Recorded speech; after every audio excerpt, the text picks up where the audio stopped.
Hello students, आज हम शुरू कर रहे हैं सीक्वेंस एंड सीरीज का लेक्चर नंबर 2। पहले लेक्चर में हमने स्टडी कराई थी sigma N square, sigma N cube की स्टडी की थी। अब यहाँ पर एक क्वेश्चन उसी के ऊपर डिपेंड है। If the sum of the first 15 terms of the series is equal to 2 to 5k, then k is equal to, हमें k की वैल्यू फाइंड करनी है। पहले मैंने बताया फ्रैक्शन वाला पहला क्वेश्चन था, इसके अपॉन में 4 है, इसके अपॉन में 2, इसके अपॉन में 4, तो सभी को पहले 4 में कन्वर्ट कर लीजिए मल्टीप्लाई करके।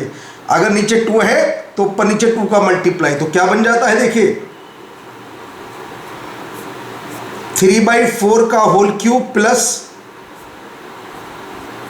6/4 का whole cube plus 9/4 whole cube plus इसे लिख दें 12/4 होल क्यूब। सबके अपॉन में 4 बनाइए पहले, अगर कंपटीशन का क्वेश्चन आराम से करना चाहते हैं। 15/4 होल क्यूब। अब टोटल सिस्टम के अंदर कॉमन है 3/4 होल क्यूब,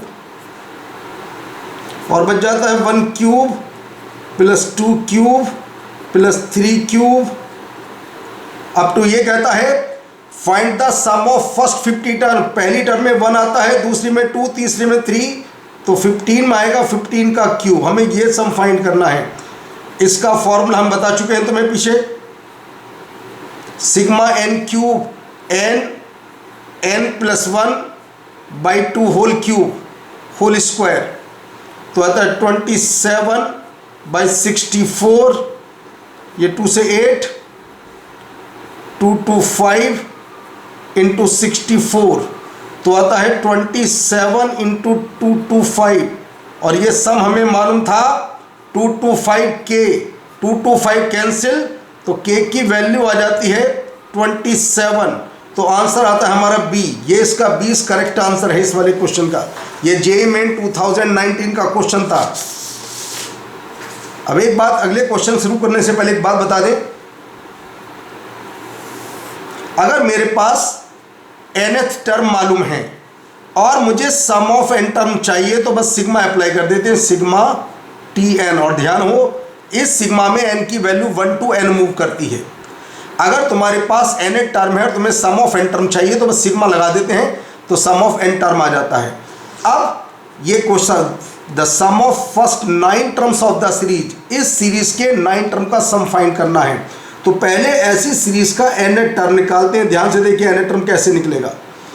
पहली टर्म में ऊपर भी एक टर्म, नीचे भी एक टर्म, दूसरी में ऊपर 2 टर्म, नीचे 2 टर्म, तीसरी में ऊपर भी 3 टर्म, नीचे 3 टर्म, तो nth में क्या होंगी, ऊपर n टर्म तो नीचे भी n टर्म होंगी।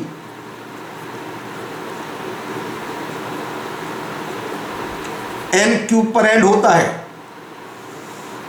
और 1 3 5 की nth टर्म 2n-1। ध्यान से देख लीजिए, पहले में ऊपर एक टर्म, नीचे भी एक टर्म, दूसरे में ऊपर 2 टर्म, नीचे भी 2 टर्म, तीसरे में 3 टर्म ऊपर, 3 टर्म नीचे, तो nth में क्या होंगे, n टर्म ऊपर n टर्म नीचे। ये सीरीज का सम मैंने पहले भी याद कराया था, 1 + 3 + 5 अगर p है, तो इसके अंदर नंबर ऑफ टर्म कितने होते हैं, p + 1/2, और इनका सम कितना होता है, इसका स्क्वायर, यानी कि फर्स्ट में लास्ट को ऐड करके उसका हाफ करके स्क्वायर कर दीजिए। तो ऊपर वाला फॉर्मूला मैंने बताया था सिग्मा एन क्यूब, और नीचे का आंसर आता है एन स्क्वायर, और सिग्मा एन क्यूब होता है n + 1/2 का होल स्क्वायर, नीचे आता है n स्क्वायर, तो आ जाता है 1/4 n + 1 स्क्वायर। ये आ जाता है तुम्हारा इसका रिजल्ट 1/4 n + 1 होल स्क्वायर, ये इसका रिजल्ट आ जाता है। अब तुम्हें क्या आंसर चाहिए, तुम्हें सिग्मा चाहिए, और सिग्मा में n की वैल्यू कहाँ से कहाँ तक चाहिए, तुम्हें 9 टर्म का सम चाहिए। तो पहले लगाता हूँ सम Sn sigma Tn 1/4 sigma n + 1 का होल स्क्वायर। मगर तुम्हें तो 9 टर्म का सम चाहिए Sn, तो कुछ नहीं करना, बस n को 1 से लेकर के 9 तक ऐड, पहले n को 1 रखिए, 2 square 3 square 4 square up to 10 square, ये आ जाता है जी। मगर हमें जो सीरीज का फॉर्मूला याद है उसके अंदर 1 स्क्वायर था, तो हम करते हैं 1 स्क्वायर प्लस और 1 स्क्वायर माइनस, ये सिग्मा n स्क्वायर का फॉर्मूला लगा देते हैं। क्या था? n प्लस 1 2n प्लस 1/6 और अंदर ही -1 करेंगे तो कितना आता है सोल्व होकर के?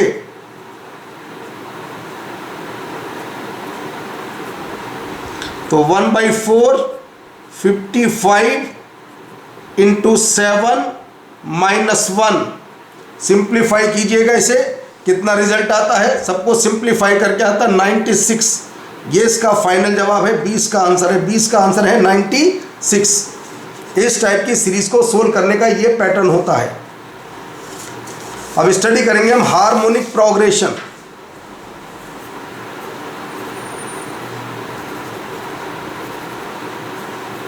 क्या होता है harmonic progression?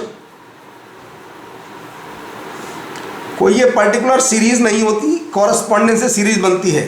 If A1 A2 A3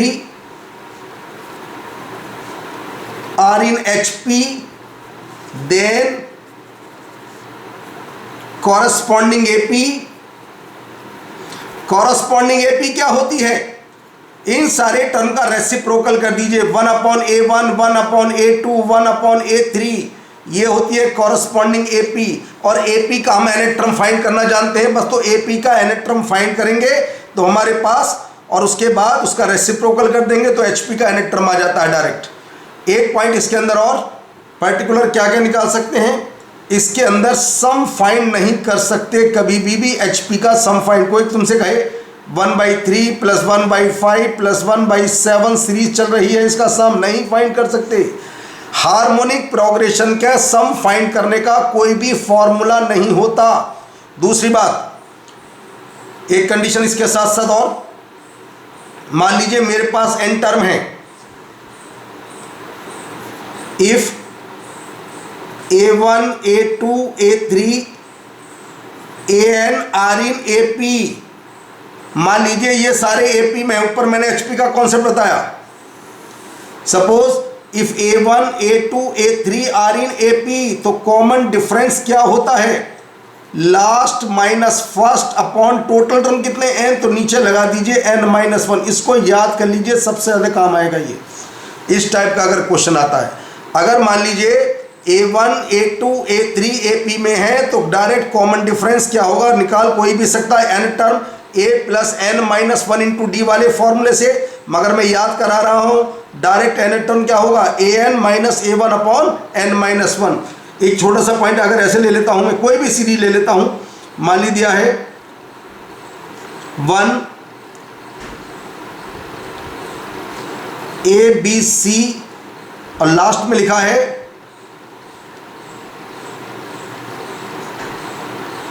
कोई भी नंबर ऐड कर लीजिए, लास्ट में सपोज क्यों लिखा है x, लैम्डा लिखा है, और ये सब AP में है, और मुझे कॉमन डिफरेंस चाहिए, तो कॉमन डिफरेंस होगा लास्ट माइनस फर्स्ट, 1 2 3 4 5 अपॉन में आएगा 4।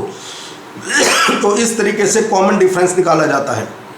अगर तुम्हारे पास कोई भी हार्मोनिक प्रोग्रेशन आती है तो पहले कॉरस्पॉन्डिंग AP बनाना, तो AP का nth टर्म निकालना, जब AP का nth टर्म आ जाएगा उसके बाद उसका रेसिप्रोकल कर देना तो HP का nth टर्म आ जाता है। हार्मोनिक प्रोग्रेशन का सम निकालने का कोई फॉर्मूला कभी नहीं होता, केवल मान लीजिए एक बात और, if B1 B2 B3 up to BN are in HP, ये सब HP में है, तो पहले लिखेंगे corresponding AP 1/B1 1/B2 1/B3। एक भी क्वेश्चन नहीं बचेगा अगर ये पॉइंट याद है तुम्हारे। Are in AP, JEE Main में इतना टाइम तुम्हारे पास बिल्कुल नहीं है कि तुम यहाँ पर इसका n टर्म सोल्व करो, तो बस मुझे कॉमन डिफरेंस चाहिए last minus first upon total term कितने 1 2 3 n, तो नीचे आएगा n-1। इस तरीके से कॉमन डिफरेंस निकाल करके तुम कुछ भी फाइंड कर सकते हो। अब आते हैं इसके ऊपर डिपेंड एग्जांपल नंबर 1, बहुत ज़्यादा इंपॉर्टेंट क्वेश्चन है ये। If A1 A2 A10 B in AP, H1 H2 H3 H10 R in HP, बस दो कंडीशन को मैं अलग अलग ले रहा हूं। देखिए A1 A2 A3 are in AP, A1 अभी जो बताया था उसी कंडीशन का मैं यूज करूंगा। A10 आर इन AP, तो बताइए इसका कॉमन डिफरेंस कितना है? A10 last minus first upon 9, time बचेगा बहुत ज्यादा। A10 की वैल्यू 3, A1 की वैल्यू 2 अपॉन 9, तो लीजिए 1 अपॉन 9 आ जाता है। AD आ जाता है AP का 1/9, और मुझे चाहिए यहां पर A4, तो AP का फोर्थ टर्म क्या होगा? A1 plus 3D। A1 कितना है? 2 प्लस 3D, 3/9, तो आता है 7/3। लीजिए A4 आ जाता है 7/3। अब ये मेरे पास H1 H2 H10 सब HP में है, तो बताइए कॉरस्पॉन्डिंग AP क्या होगी? सबका रेसिप्रोकल कॉरस्पॉन्डिंग AP, सबका रेसिप्रोकल 1/H1 1/H2 1/H3, बस इतना याद, ज्यादा मेहनत नहीं करनी। 1/H10। अब मुझे इसका कॉमन डिफरेंस, वही concept, last minus first, total term कितनी है? 10, तो 9। हाँ जी H1, अब बताइए H10 की वैल्यू कितनी है? 1/3 माइनस 1/2 अपॉन 9, ये आता है -1/54, D आ जाता है। अब मुझे चाहिए H7, तो 1/HP का कोई फॉर्मूला नहीं, AP का ही निकालते हैं। 1/H7 1/H1 plus 6D, 1/H1 1/2 minus 6/54, तो सोल्व होकर के कितना आता है? 1/2 माइनस 1/9 7/18, तो लीजिए आ जाता है H7 18/7। इसके अलावा कोई भी कॉन्सेप्ट यूज मत करना, क्वेश्चन बचेगा ही नहीं। हैंस, और तुम्हें क्या चाहिए? तुम्हें चाहिए A4 H7 का मल्टीप्लाई, तो 7/3 into 18/7 is equal to 6 answer आ जाता है। बहुत से पैकेज के अंदर इसे इंटीजर टाइप का क्वेश्चन बना दिया, जबकि बहुत टाइम पहले ये क्वेश्चन IIT में आ चुका। तो पहले कभी भी जब इस टाइप की सीरीज दी हो तो D याद कर लीजिए, तुम्हारा टाइम बहुत बचेगा, कम से कम 30 सेकंड तो बचेंगे पेपर के अंदर। D निकाल करके उसके बाद क्वेश्चन में कुछ नहीं होता।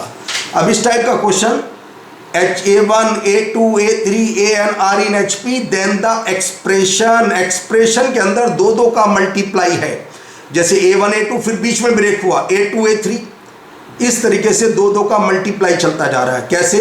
पहले इसकी कॉरस्पॉन्डिंग AP बताओ क्या होगी? 1/A1 1/A2 1/A3, चलता जा रहा है कहाँ तक? 1 मान लीजिए 1 इससे जस्ट पहले AN माइनस 1 1/AN, ये आ जाता है जी AP में। ऐसे क्वेश्चन सोचने का IIT में जब भी क्वेश्चन आता है तो इस टाइप का या उस टाइप का क्वेश्चन, दो ही टाइप के क्वेश्चन आते हैं अब तक। अब हमें दो का टर्म चाहिए, तो लिखें कॉमन डिफरेंस तो इक्वल होता ही होता है। 1/A2 minus 1/A1 1/A3 minus 1/A2 1 चलता जा रहा है 1/AN माइनस 1/AN माइनस 1, सब कॉमन डिफरेंस है AP का, सबको आपस में इक्वल कर दीजिए। ये AP का कॉमन डिफरेंस है। AP का कॉमन डिफरेंस तो सोल्व होकर के क्या आता है जी? A1 minus A2 upon A1 A2, A2 minus A3 upon A2 A3, AN minus 1 minus AN upon AN minus 1 AN। अब इसमें लगाएंगे लॉ प्रोपोर्शन। लॉ प्रोपोर्शन ये 7th क्लास या 8th क्लास में होता है बोर्ड में, अलग अलग बोर्ड के अंदर होता है, सबके अंदर। इसे बहुत से स्टूडेंट का सबका मल्टीप्लाई करते हैं। कुछ मत कीजिए, ऊपर वालों में सारे ऊपर वाले ऐड कर दिए, नीचे वालों में सारे नीचे वाले ऐड कर दीजिए। ऊपर वालों में ऊपर वाले ऐड कर दीजिए, नीचे वालों में नीचे वाले। जब ऊपर वालों में ऊपर वाले ऐड करता हूं तो कैंसिल आउट होकर के आता है A1 माइनस AN, और नीचे मेरा क्वेश्चन आ जाता है। देखो जरा ध्यान से, A1 A2 plus A2 A3 plus AN minus, ये कितना होता है? ये क्योंकि लॉ प्रोपोर्शन ये होता है। मान लीजिए A upon alpha, B upon beta, C upon gamma चलता जा रहा है, तो क्या करते हैं? ऊपर वालों में सभी ऊपर वाले ऐड कर दीजिए और नीचे वालों में सभी नीचे वाले ऐड कर दीजिए। ये कहलाता है लॉ प्रोपोर्शन का कॉन्सेप्ट। तो मैंने ऊपर वालों में सारे ऊपर वाले ऐड कर दिए, नीचे वालों में सारे नीचे वाले ऐड करूंगा तो क्वेश्चन आ जाता है। और ये सारा कार्यक्रम D के इक्वल चल रहा था। तो A1 माइनस AN, नीचे मेरा क्वेश्चन है, आंसर निकालना है मुझे। D अभी रटवाया था मैंने, last minus first upon n minus one. तो लीजिए कैंसिल आउट करके आंसर आ जाता है क्यों question n minus one A1 AN। अगर ये बात याद करेंगे तो क्वेश्चन में कुछ बचेगा ही नहीं, मिनटों सेकंड में क्वेश्चन गायब हो जाएगा, तुम्हारा टाइम बचेगा अगर ऐसी बातें याद करेंगे। ऐसा नहीं कि डी पहले इसका मल्टीप्लाई डी में, फिर इसका मल्टीप्लाई डी में, फिर 3 स्टेप हमारे एक्स्ट्रा हो जाते हैं।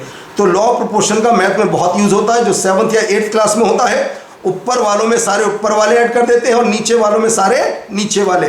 जब ऊपर वालों में सारे ऊपर वाले ऐड करते हैं तो A1 minus AN upon Q, ये तो सब डी के इक्वल चल रहा था और डी मैंने याद कराया था last minus first upon n। Cancel out करने के बाद ये आ जाता है क्यू। ये मेरी कंडीशन आ जाती है क्यू की डायरेक्ट। अब मैं शुरू करता हूं ज्योमेट्रिक प्रोग्रेशन।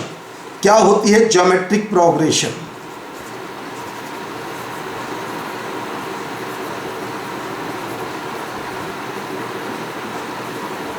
जीपी क्या होती है? कोई जीपी इस टाइप की a r square AR cube are in GP. GP की पहचान याद होगा सबको, second term upon first term, third upon second term, fourth upon third term, ये सबका रेशो इक्वल होता है जिसे कॉमन रेशो आर के नाम से जाना जाता है। अब यहाँ आर की भी बातें होती हैं। आर की क्या क्या बातें हैं देखिए, एक नाम होता है इसके अंदर इंक्रीजिंग जीपी, इंक्रीजिंग जीपी, एक नाम होता है डिक्रीजिंग जीपी। पेपर में बहुत नाम इसका यूज होता है, डिक्रीजिंग जीपी, और एक होता है कांस्टेंट जीपी। 3 नाम है अलग अलग। कांस्टेंट के लिए तो आर ऑलवेज 1 होता है। इंक्रीजिंग के लिए अगर ए पॉजिटिव है तो आर को 1 से ग्रेटर होना पड़ेगा, और अगर ए नेगेटिव है तो आर को 1 और 0 के बीच में होना चाहिए इंक्रीजिंग के लिए। अगर नाम आता है इंक्रीजिंग जीपी, अगर ए 0 से ज़्यादा है तो आर को 1 से ज़्यादा होना होगा। अगर ए 0 से कम है आर को 0 और 1 तक होगा। डिक्रीजिंग जीपी में क्या होगा, अगर ए 0 से ज़्यादा है तो आर की वैल्यू 1 और 0 तक होगी, और अगर ए 0 से कम है तो आर की वैल्यू 1 से ज़्यादा होगी। इसे कहते हैं डिक्रीजिंग जीपी। तो पेपर में कई बार देता है इंक्रीजिंग और डिक्रीजिंग के नाम, तो इंक्रीजिंग ये हाल है और डिक्रीजिंग का ये हाल है। अब बात ये मेरी जीपी सीरीज चल रही है ए आर स्क्वायर। जब आगे चलते हैं तो आर का मल्टीप्लाई, बैक में आते हैं तो आर का divide, l upon r square. Back में आते हैं तो आर का डिवाइड, आगे चलते हैं तो आर का मल्टीप्लाई। ध्यान से देख लीजिए। तो स्टार्ट से nth टर्म का formula a r raise to the power n minus 1। जब स्टार्ट से चलते हैं तो इसका एंड होता है l पर, तो ये हमेशा l के इक्वल होता है। जब स्टार्ट से चलते हैं तो इसका एंड कहाँ पर होता है, लास्ट टर्म l पर, तो l के इक्वल। दूसरी बात, अगर बैक से आते हैं तो लास्ट से nth टर्म, इसको बोलते हैं t-n। जब लास्ट से बोलते हैं तो l तो आना है, ये अब की बार आएगा r की पावर n माइनस 1 अपॉन में, इसका एंड होगा a पर। देखो लास्ट से कहाँ पर आएंगे, a पर, और स्टार्ट से कहाँ जाएंगे, l पर। जब स्टार्ट से nth टर्म की बात करता है तो a r की power n minus 1 equal to l, और जब लास्ट से nth टर्म की बात करता है तो l अपॉन r की power n minus 1 equal to a। अब जरा दोनों बातों को एक साथ ध्यान से, स्टार्ट से nth टर्म इंटू लास्ट से nth टर्म, या था फर्स्ट इंटू लास्ट टर्म का मल्टीप्लाई के ऊपर। बहुत से क्वेश्चन में यूज़ होता है, जो क्वेश्चन टफ होते हैं या जेई एडवांस में क्वेश्चन आते हैं उनमें इस वाले कॉन्सेप्ट का बहुत यूज़ देखा जाता है। स्टार्ट से nth टर्म एंड लास्ट से nth टर्म का multiply first into last term के इक्वल होता है। अब देखिए, अगर a b c 3 term GP में है तो अगर हमें कोई क्वेश्चन सोल्व करना है तो ऐसे करेंगे, second upon first, third upon second, तो आ जाता है B square is equal to A C, यानी कि बीच वाले का स्क्वायर दोनों के मल्टीप्लाई के इक्वल है, यानी कि b square is equal to A c if a b c are in GP. अगर 3 टर्म तुम्हारे जीपी में है, ऐसे ही अगर कहे 3 term a b c are in A P, अगर कहे a b c are in A P, तो ए पी में क्या होगा, second minus first is equal to, पहले ये कॉन्सेप्ट लगाओ, कोई भी नया क्वेश्चन आ जाए, क्या कॉन्सेप्ट होता है, second minus first is equal to third minus second, और जीपी में second upon first is equal to third upon second, तो आता है 2b is equal to a plus c. IIT के अंदर जब भी कोई क्वेश्चन आए जेईई मेन या एडवांस में, तो उसके बेसिक कॉन्सेप्ट से सोच लेना।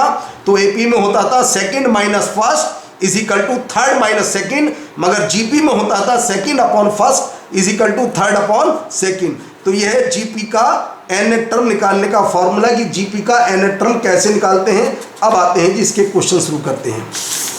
ये पहला क्वेश्चन आता है जी, if second fifth and ninth term of non constant AP, ये कांस्टेंट एपी नहीं है, तो पहले बोल दिया उसने D is not equal to 0। Second term A plus D, fifth term A plus 4d, ninth term A plus 8d, और कहता है आर इन जीपी, तो बीच वाले का स्क्वायर गिवन है, हमें अभी पढ़ाया था, बीच वाले का स्क्वायर दोनों के मल्टीप्लाई के इक्वल लिखा था, B square is equal to A C. अब सोल्व करते हैं, कितना आता है देखते हैं। A square plus 8ad plus 16d square is equal to A square plus 9ad plus 8d square.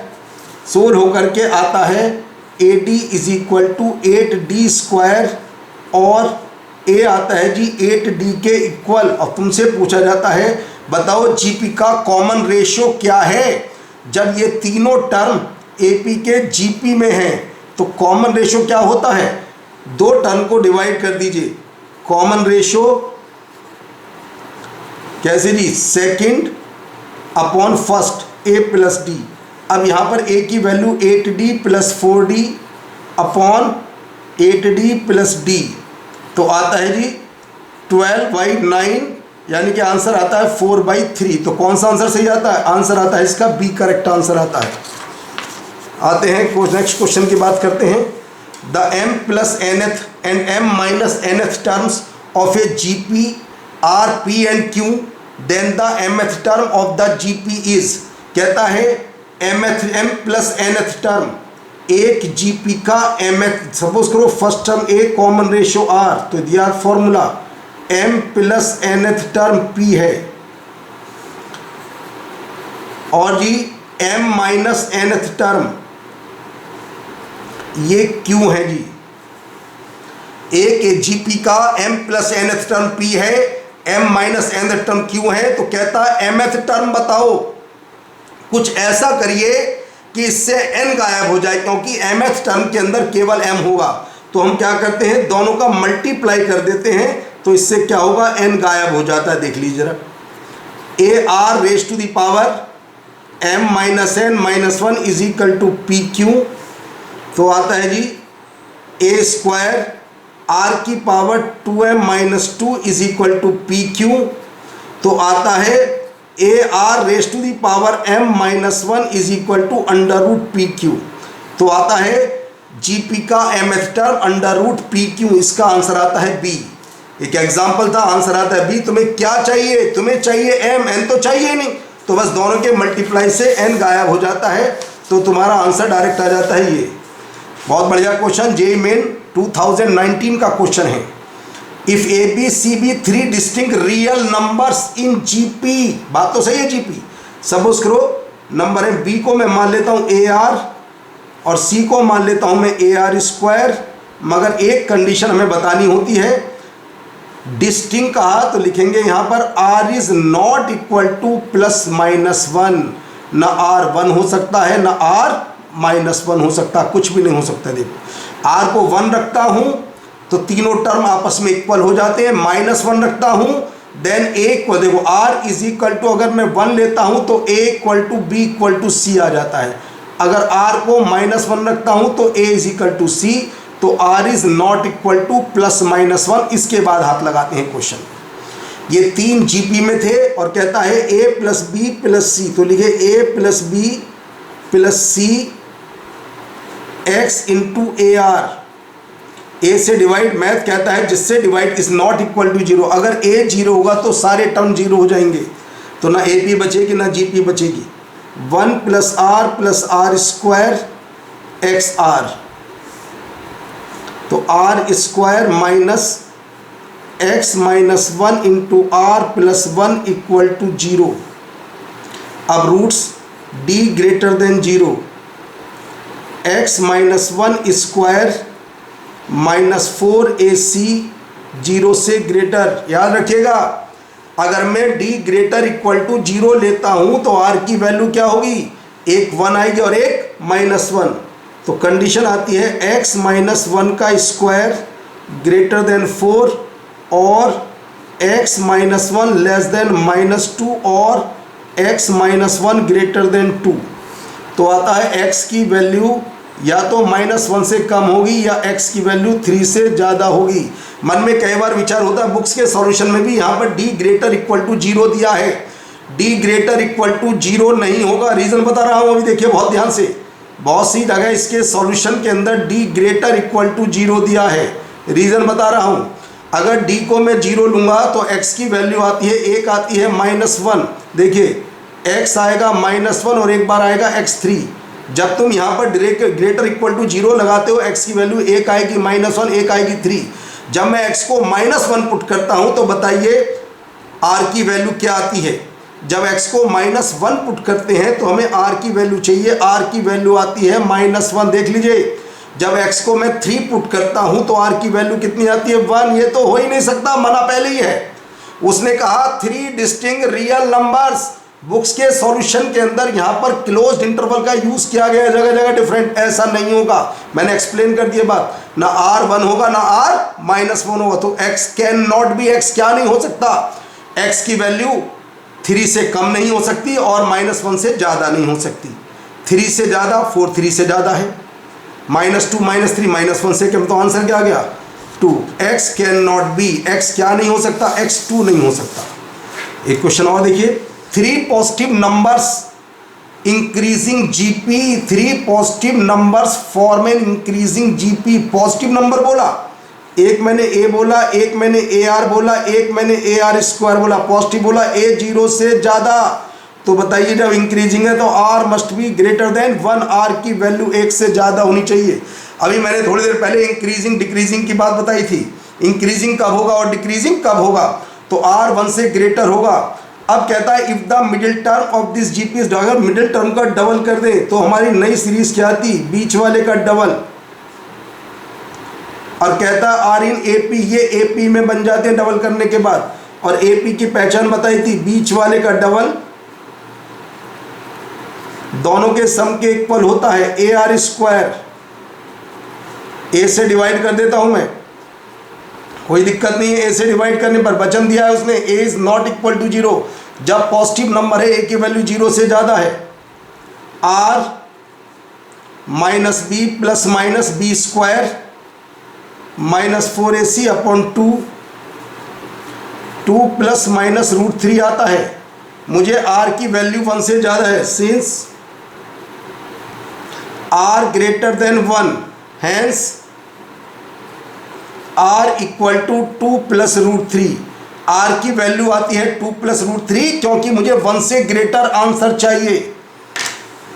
तो 1 से ग्रेटर आता है 2 प्लस √3। तो नेक्स्ट क्लास में, नेक्स्ट लेक्चर में आगे फिर बढ़ेंगे इससे पर जीपी का सम वगैरह की स्टडी की जाएगी अगली क्लास में।